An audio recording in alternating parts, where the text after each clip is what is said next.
So, don't know how to do this really. Let's just start and see what happens. Yeah. Talking.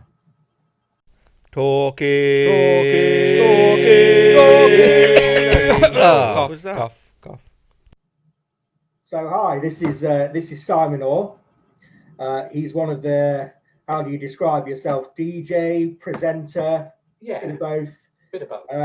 On Qube Radio, a new-ish online radio station.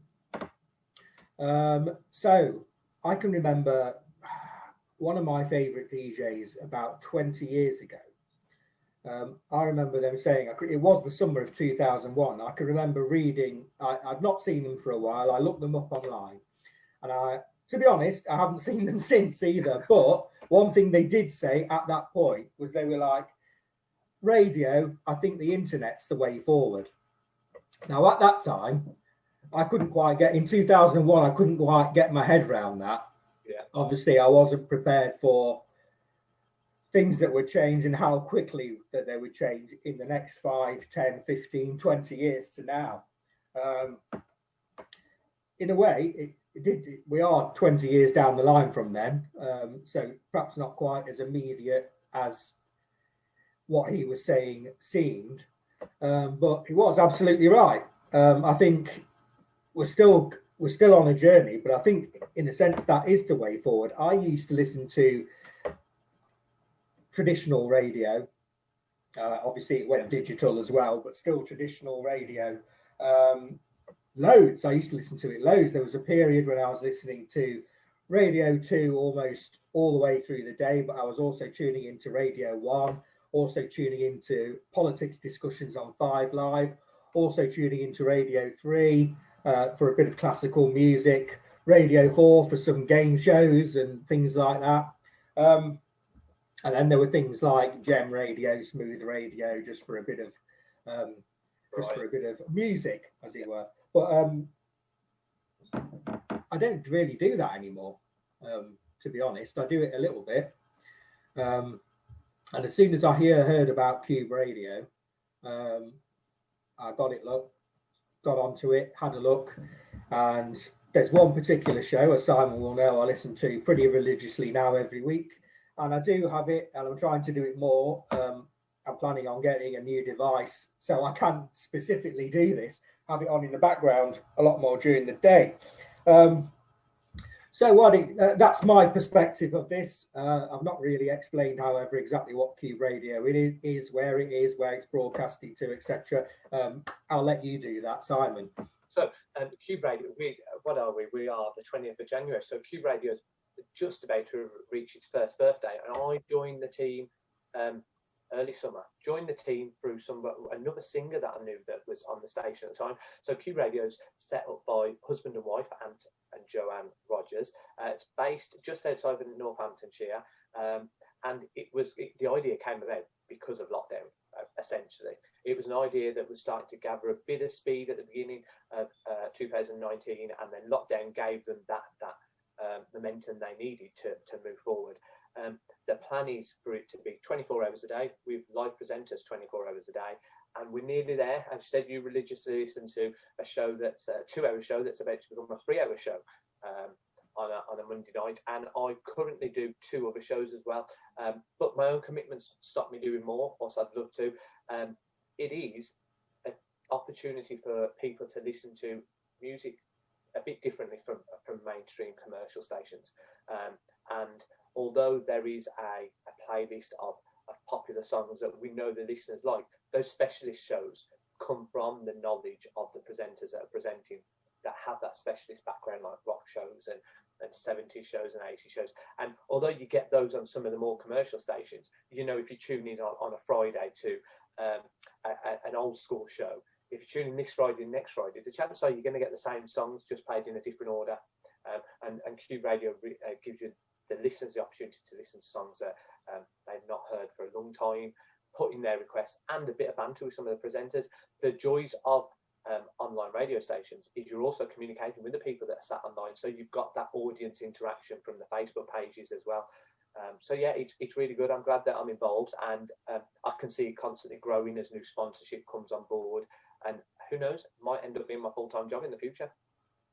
Could be. And I think what you've highlighted there, I didn't mention, that's the main difference, I think, isn't it, between the traditional airwaves or digital radio and this, is that you go onto the social media and you can chat with to an extent with the DJ as they're doing their show.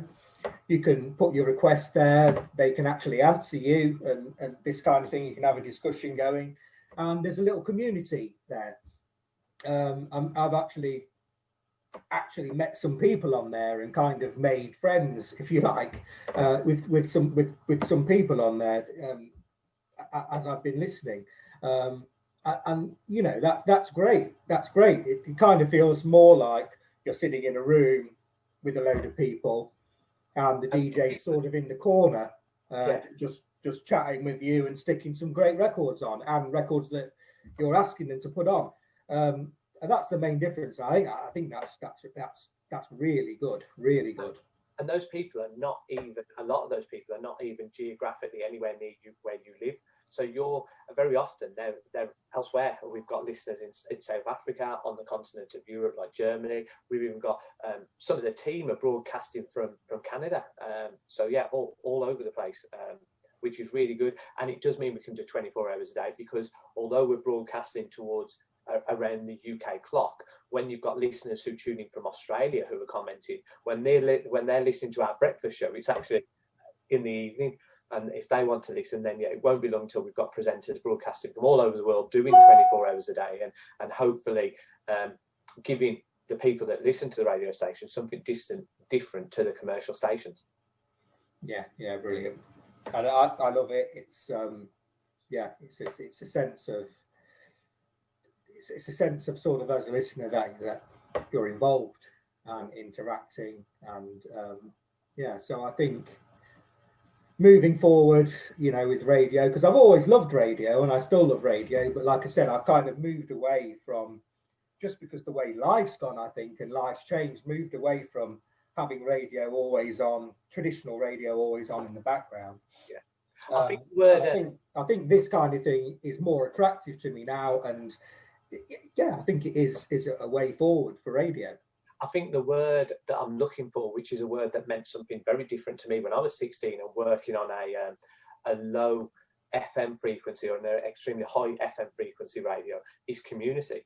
The terminology community radio station used to mean sat in a building somewhere broadcasting to the town that you live in.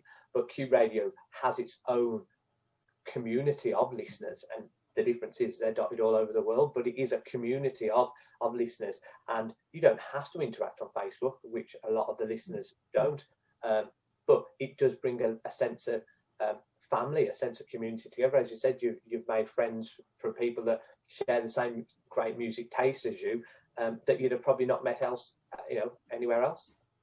No, absolutely. Yeah, it's brilliant. And I suppose I'm a fan of local radio, but I suppose the limitations of, I'm talking about traditional again, the limitations of that is it is kind of the same as national radio,